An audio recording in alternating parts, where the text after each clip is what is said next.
Hi there and welcome to this next training video on psychometric tests. So I'm going to give you some sample questions and answers to help you prepare for and pass your own psychometric test. And I fully understand that many people find these tests quite daunting, but don't worry, I'm going to be here to help you. So welcome to this tutorial. As I say, my name is Richard McMahon. I've been helping people like you to pass these kind of tests for about 20 years now. This video is going to teach you specifically how to pass tough psychometric tests. So please do watch the video from beginning to end, and don't forget, make sure you subscribe to the channel. Click the red subscribe button below the video, because then you'll get notified straight away as soon as I do videos like this, and I'm doing them every week now. And also, if you do like the video, I would very, very much appreciate it if you gave it a thumbs up. That would be much appreciated. So first and foremost, before we get into a load of sample questions, I want to give you some really important tips and tricks to help you understand how psychometric tests work and what you can do to improve your score. So the first one, it's obvious, but many people neglect this. Practice lots of sample questions. Okay, if you practice lots of sample questions, I promise you your test scores will gradually improve because you'll become used to the different kind of test questions that you'll undertake, and they are very similar in nature across the different kind of psychometric tests. And I'm talking about numerical reasoning tests, verbal ability tests, spatial awareness, abstract reasoning, mechanical comprehension, etc. So practice lots of varied ones. This is important. Please do make sure you practice under timed conditions. Now, when you go for the real test, whether you undertake it at a test centre or online, you will be under timed conditions. So therefore, you should practice under timed conditions. Another thing is to aim for speed as well as accuracy. So what I mean by that, obviously work as fast as you can, but don't make the mistake that the majority of people do, is that when they're coming to the end of the test and they're running out of time, they start to guess. Now, a lot of test providers will deduct marks for inaccurate guessing, okay? So there's another important tip here based on that. Most psychometric tests are so designed that you can't finish all of them. So for those people who've been in a psychometric test before, you get towards the end, you see you're running out of time, so you start to panic a little bit and you think about guessing. Don't. The tests are designed so that you can't finish all of the questions. So another important tip, and I'm going to work through this with you today on this video, make sure you read the question carefully before you answer it. And I'll give you a couple of examples of what I mean by that as we get into the question. So let's go. Let's start helping you prepare and pass your psychometric test. Question number 1. Let's read it carefully. Mrs. Fuller wants to return a t-shirt, a pair of designer shoes, a dress and a pair of jeans, which cost $12.95, $85.99, $17.99 and $22.99 respectively. So how much does she stand to gain if all of the items are returned? Now, if you read that question, it sounds a little bit confusing, but all you've got to do, it's a basic numerical addition question. Okay, so you read the question, but don't become overwhelmed by the amount of content in there. All you have to do is add all the different elements up. So is it A, 149.92, B, 133.92, C, 132.92, D, 139.91, or E, 139.92. Now you'll notice that 4 of these are very similar. B, C, D, and E are really similar. So they are multiple choice in nature, but we have to simply add them up. So add the amounts together, $12.95 plus $85.99 plus $17.99 and $22.99. And the answer is simply $139.92. Okay, so it's very, very simple to do. So I'd like you to have a go at this next question, please. So it's your turn. Please put your answer to the question 2 in the comment section below this video, and I'll come on each day and I will mark them for you. Now you'll notice on this page there is a timer here on the right hand side. I'm going to give you 13 seconds to answer this question. Now, I want you to work under time conditions, but if you find you're struggling, don't worry about it. Simply pause the video and work out the answer. So, Mr. Johnson wants to return a t-shirt, a pair of trainers, and a pair of jeans, which cost £11.90, £70, and £69.50, respectively. How much does he stand to gain if all of the items are returned? Is it A, £151.40, B, £154.40, C, £150.50, D, £151.60, or E, £141.50. So put your answer to question 2 in the comments section below and I'll set the timer.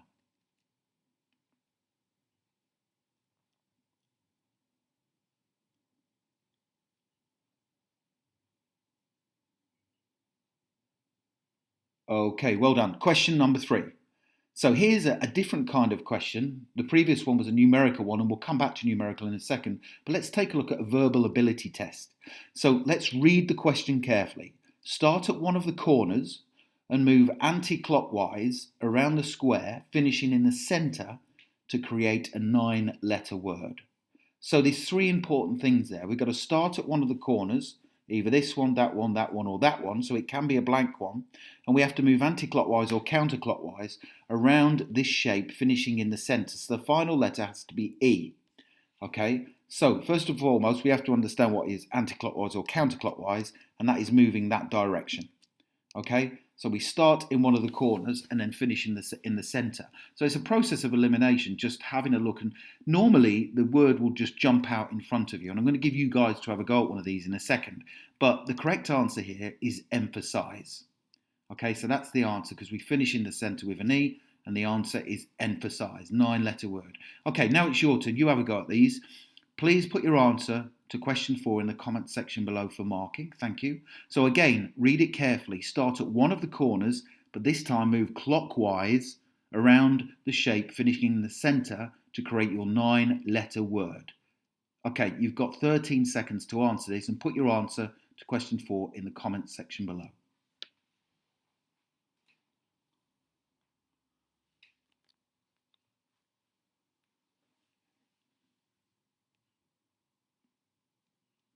Okay, how did you get on with that? I hope you got the correct answer. Put it in the comment section below. Question 5, let's move on now. Back to another numerical test. If one box of pens costs £1.90, how much will 7 boxes cost if a customer has a 10% money off voucher? So again, quite a bit of information there, but we just read it carefully, and then we've got to work out how much 7 boxes cost.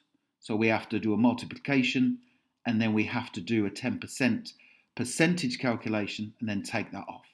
So the answer is A, £14.30, B, £11.97, C, £12.87, is it D, £13.30, or E, £13.49? So step 1, simply work out 7 times £1.90, because it says if one box is £1.90, how much will 7 be? So we get that answer, which is £13.30.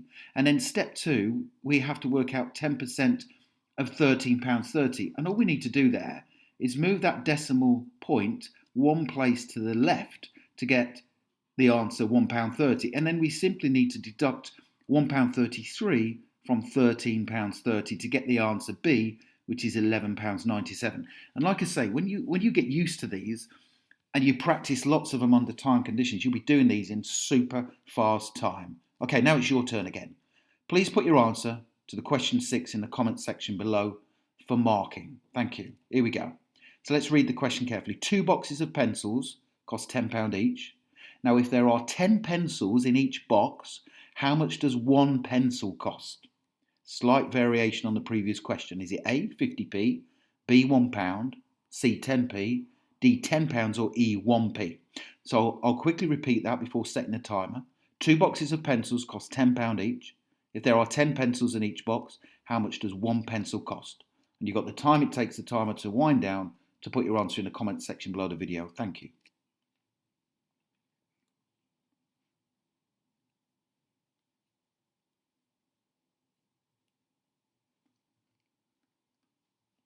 Okay, well done. Hope you're still enjoying these tests. We're going to start making some tougher questions and improving your ability to pass these. Don't forget, like I say, if you do enjoy the video, don't forget to subscribe and give it a thumbs up. I'd really appreciate that. Okay, which figure comes next in the sequence? Now, this is a kind of abstract reasoning kind of question, very common. So shapes and figures, and we have to look for patterns. So what we're looking for there is which one would come there. So you've got 4 shapes, and we have to work out which one comes there out of these options, A, B, C, or D. Now, upon first inspection, it looks confusing, but it's actually very simple. So you will notice a pattern here, is that the shapes here alternate between black and white. So therefore, straight away, if that's black, that's white, that's black, that's white, this needs to be black. So it's either A or C straight away. So we can totally disregard B and D. We don't even have to look at them. The next one is that the number of sides increase by 1 each time. So if we look at this trapezium, 1, 2, 3, 4, and then that's got 5, that's got 6, that's got 7. So we just have to simply work out which one's got 8 out of A and C. And the correct answer is A, because C has only got 1, 2, 3, 4, 5, 6, 7 sides. Okay, so answer is A. You'll go. So have a go at this one. This is a great one. So now it's your turn. Please put your answer to question 8 in the comment section below the video for marking. Thank you. So which figure comes next in the sequence? Okay, so you've got a load of horizontal and vertical lines. Which one comes there out of options A, B, C and D? Let's see if you can get this one correct. You've got the time it takes the timer to wind down to put your answer in the comment section below the video, and I'll come on and mark it. Thank you.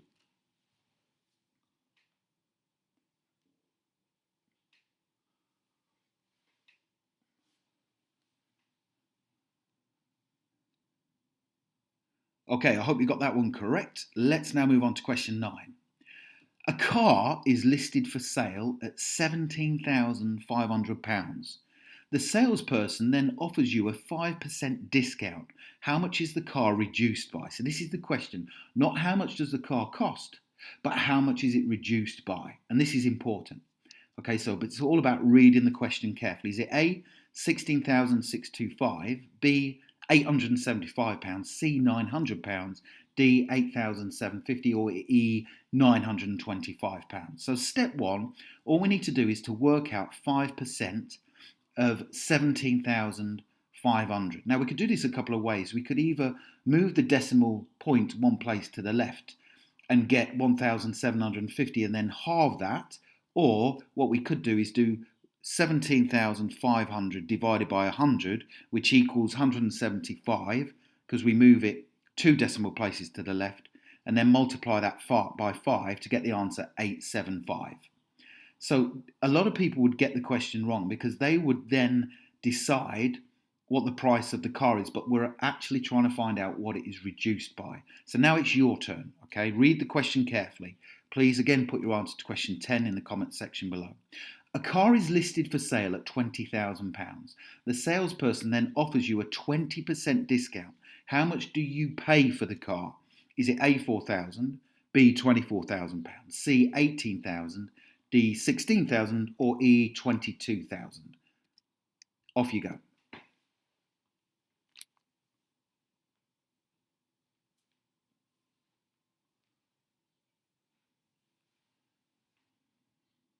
Okay, you're making fantastic progress now. I hope you're still enjoying it. Question 11. Now this is getting a little bit tougher.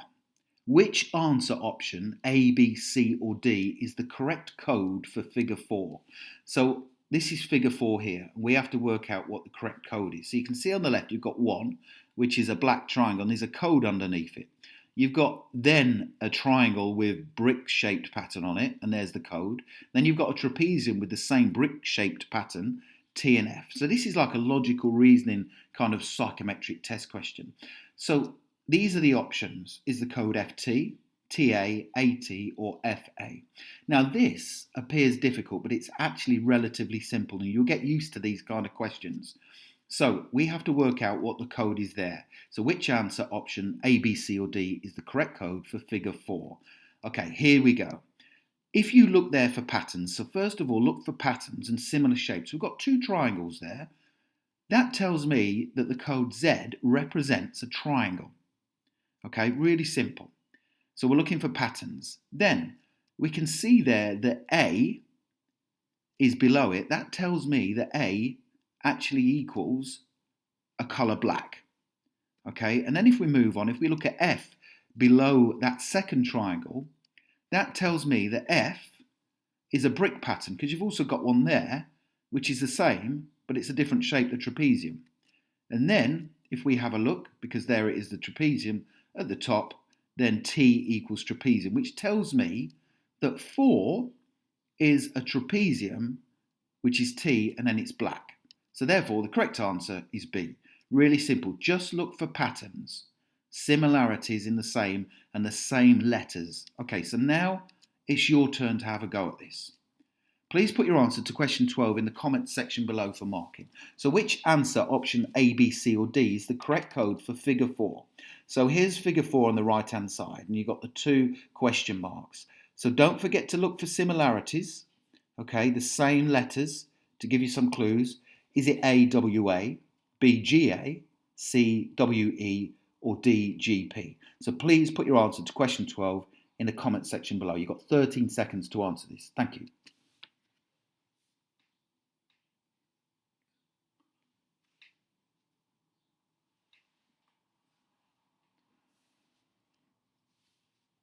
Okay, well done. Moving on. Question 13. Which 4 of the 8-letter bits can be combined to create a word that describes the quality of being full of energy, excitement, and cheerfulness? So we're given 8-letter bits here. So you've got 1, 2, 3, 4, 5, 6, 7, 8-letter bits. So what we have to do is to work out which 4 of these, so we have to choose 4 different letter bits to come up with a word that describes the quality of being full of energy, excitement, and cheerfulness. So the answer is EXUBERANCE, which is exuberance. So it's like a verbal ability question. So have a go at this one yourself. Question 14. Again, put your answer in the comments section below. Which 4 of the 8-letter bits can be combined to create a word that describes a firm white Italian cheese made from buffalo or cow's milk? So which 4 of the 8-letter bits? Put your answer in the comment section below, please.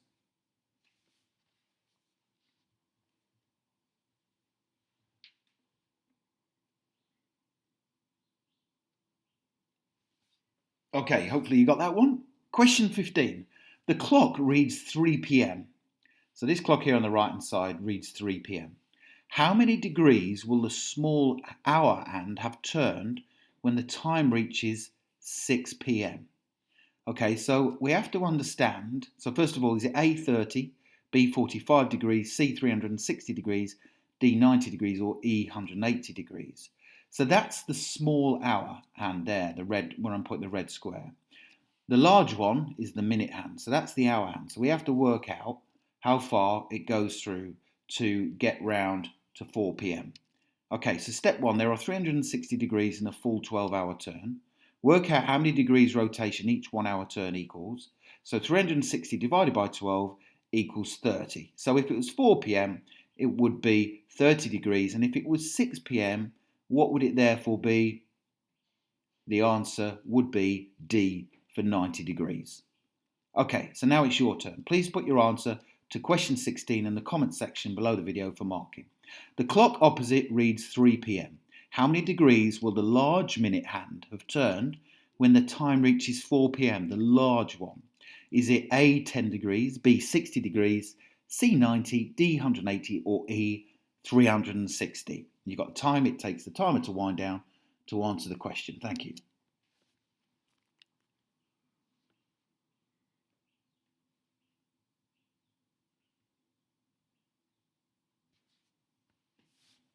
Okay, well done. So what I would like to do is, I really hope you've enjoyed those so far. I want to give you more test questions. So to get more, simply click the link below the video or go to mypsychometrictests.com and you can get loads of free psychometric tests to further carry on learning what you've been following so far in this video. Like I say, thank you very much for watching. I really appreciate it. I hope you've been enjoying those tests. Don't forget to subscribe. Please do give the video a thumbs up, and a very, very massive good luck with your tests from me, Richard McMunn. Thank you for watching, guys.